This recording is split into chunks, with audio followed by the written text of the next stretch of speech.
नमस्ते। इस वीडियो में हम सम्राट हर्षवर्धन के इतिहास, उत्पत्ति, राजनीतिक और सांस्कृतिक उपलब्धियों के बारे में जानेंगे। नमस्कार मेरे प्यारे दोस्तों, आज हम इतिहास के पन्नों में से एक ऐसे महान सम्राट की कहानी जानने जा रहे हैं जिनका नाम सुनहरे अक्षरों में लिखा गया है। आज हम एक महान सम्राट के जीवन और उनके कामों के बारे में जानेंगे। यह सम्राट कोई और नहीं बल्कि हर्षवर्धन है, जिनका शासनकाल भारतीय इतिहास में एक महत्वपूर्ण स्थान रखता है। हर्षवर्धन का जन्म 590 ईस्वी में हुआ था। वे थानेश्वर के राजा प्रभाकर वर्धन के पुत्र थे। उनके बड़े भाई राज्यवर्धन की मृत्यु के बाद हर्षवर्धन ने 606 ईस्वी में गद्दी संभाली। 7वीं शताब्दी में हर्षवर्धन ने भारत के एक बहुत बड़े साम्राज्य पर राज किया था। उनके साम्राज्य की सीमाएं उत्तर में हिमालय से लेकर दक्षिण में नर्मदा नदी तक फैली हुई थी। उनका राज भारत के इतिहास में एक सुनहरा दौर माना जाता है। हर्षवर्धन के शासनकाल में कला, साहित्य और संस्कृति का अद्वितीय विकास हुआ। उन्होंने अनेक विद्वानों और कलाकारों को संरक्षण दिया। हर्षवर्धन न सिर्फ एक बहादुर विजेता थे बल्कि एक अच्छे राजा भी थे। उन्होंने अनेक युद्धों में विजय प्राप्त की और अपने साम्राज्य का विस्तार किया। कला और विद्या के संरक्षक हर्षवर्धन ने अनेक विश्वविद्यालयों और पुस्तकालयों की स्थापना की। उनके दरबार में बाण भट्ट जैसे महान कवि और विद्वान थे, जिन्होंने हर्षचरित और कादंबरी जैसी रचनाएं की, और एक धार्मिक इंसान भी थे। हर्षवर्धन ने बौद्ध धर्म को अपनाया और अनेक बौद्ध मठों और स्तूपों का निर्माण करवाया। वे हर साल प्रयाग में एक विशाल धार्मिक सभा का आयोजन करते थे। उनका नाम इतिहास में सुनहरे अक्षरों में लिखा गया है। हर्षवर्धन के शासनकाल को हर्षकाल के नाम से भी जाना जाता है, जो भारतीय इतिहास का एक महत्वपूर्ण अध्याय है। आइए हम उनके जीवन और कामों को करीब से देखें। हर्षवर्धन की कहानी हमें यह सिखाती है कि एक सच्चा राजा वही होता है जो अपने प्रजा की भलाई के लिए काम करे और अपने साम्राज्य को समृद्ध बनाए। यह कहानी बहादुरी, ज्ञान और दया की कहानी है।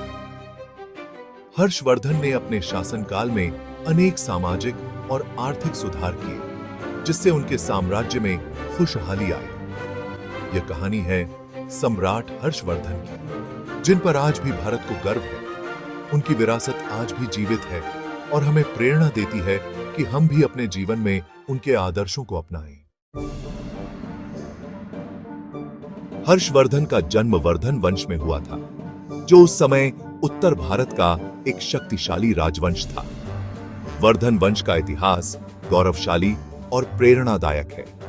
इस वंश ने भारतीय इतिहास में महत्वपूर्ण योगदान दिया है और अपनी अमिट छाप छोड़ी है। इस वंश की शुरुआत हर्षवर्धन के दादा नरवर्धन ने की थी। नरवर्धन ने अपने शासनकाल में कई महत्वपूर्ण निर्णय लिए और वर्धन वंश की नींव रखी। उनके शासनकाल में वर्धन वंश ने अपनी पहचान बनाई और धीरे धीरे एक शक्तिशाली राजवंश के रूप में उभरा। वर्धन वंश के राजा अपनी बहादुरी और शौर्य के लिए जाने जाते थे। वे न केवल युद्ध में निपुण थे बल्कि अपनी प्रजा के प्रति भी समर्पित थे। उनके शासनकाल में प्रजा की भलाई और सुरक्षा सर्वोपरि थी। वर्धन वंश के योद्धाओं ने कई युद्धों में अपनी वीरता का प्रदर्शन किया और अपने राज्य की रक्षा की। उन्होंने हूणों जैसे विदेशी आक्रमणकारियों से भारत की रक्षा की और अपनी प्रजा की भलाई और खुशी के लिए काम किया।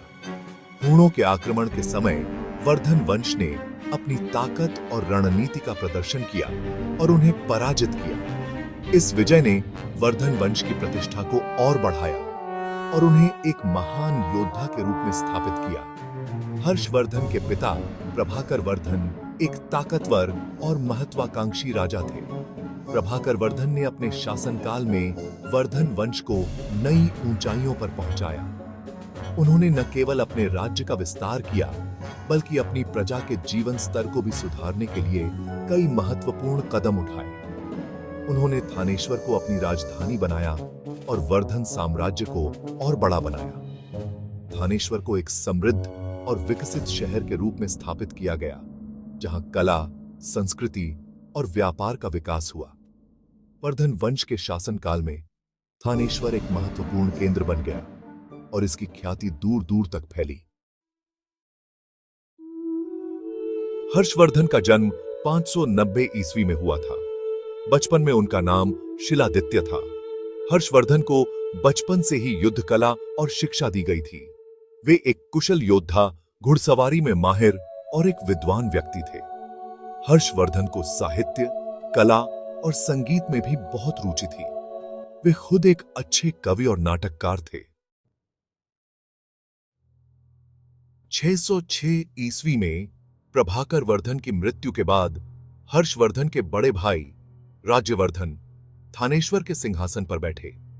लेकिन राज्यवर्धन की हत्या गौड़ के राजा शशांक ने कर दी। अपने भाई की हत्या का बदला लेने और अपने राज्य की रक्षा करने के लिए हर्षवर्धन ने थानेश्वर के सिंहासन की जिम्मेदारी संभाली।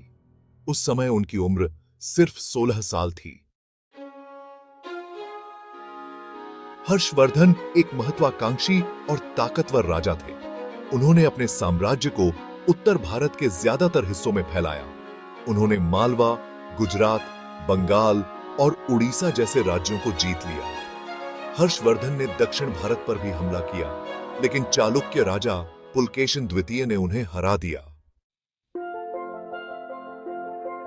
हर्षवर्धन एक योग्य प्रशासक थे।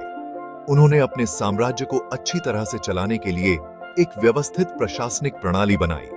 उनके साम्राज्य को कई प्रांतों में बांटा गया था, जिनका शासन नियुक्त अधिकारी चलाते थे। हर्षवर्धन ने न्याय और व्यवस्था बनाए रखने के लिए सख्त कानून बनाए। वे अपनी प्रजा की भलाई के लिए हमेशा फिक्रमंद रहते थे। हर्षवर्धन एक उदार और सहिष्णु राजा थे। वे सभी धर्मों का आदर करते थे। हालांकि वे खुद शैव धर्म को मानते थे, लेकिन उन्होंने बौद्ध धर्म को भी अपना संरक्षण दिया। हर्षवर्धन ने कन्नौज में एक विशाल बौद्ध सम्मेलन का आयोजन किया था, जिसमें पूरे भारत और दूसरे देशों से बौद्ध भिक्षु आए थे। हर्षवर्धन कला और संस्कृति के बड़े संरक्षक थे। उनके दरबार में कई विद्वान, कवि, नाटककार और कलाकार रहते थे। हर्षवर्धन खुद भी एक अच्छे कवि और नाटककार थे। उन्होंने संस्कृत भाषा में 3 प्रसिद्ध नाटक लिखे, नागानंद, रत्नावली और प्रियदर्शिका। हर्षवर्धन ने नालंदा और विक्रमशिला जैसे प्रसिद्ध विश्वविद्यालयों को भी बहुत सारा धन दिया। 684 ईस्वी में हर्षवर्धन की मृत्यु हो गई। उनकी मृत्यु के साथ ही एक युग का अंत हो गया, जो भारतीय इतिहास में स्वर्णिम अक्षरों में लिखा गया है। उनके साथ ही भारत के इतिहास के एक सुनहरे युग का अंत हो गया। हर्षवर्धन एक महान विजेता थे, जिन्होंने अपने शासनकाल में कई महत्वपूर्ण युद्ध जीते और अपने राज्य का विस्तार किया। एक कुशल शासक, जिन्होंने अपने प्रशासनिक कौशल से राज्य को संगठित और सुदृढ़ बनाया। वे एक उदार संरक्षक भी थे, जिन्होंने कला, साहित्य और शिक्षा को प्रोत्साहित किया, और एक धार्मिक व्यक्ति थे, जिन्होंने धर्म और आध्यात्मिकता को अपने जीवन का महत्वपूर्ण हिस्सा बनाया। उन्होंने बौद्ध धर्म और हिंदू धर्म दोनों का समर्थन किया और धार्मिक सहिष्णुता को बढ़ावा दिया। उनका शासनकाल भारत के इतिहास में एक महत्वपूर्ण मोड़ था।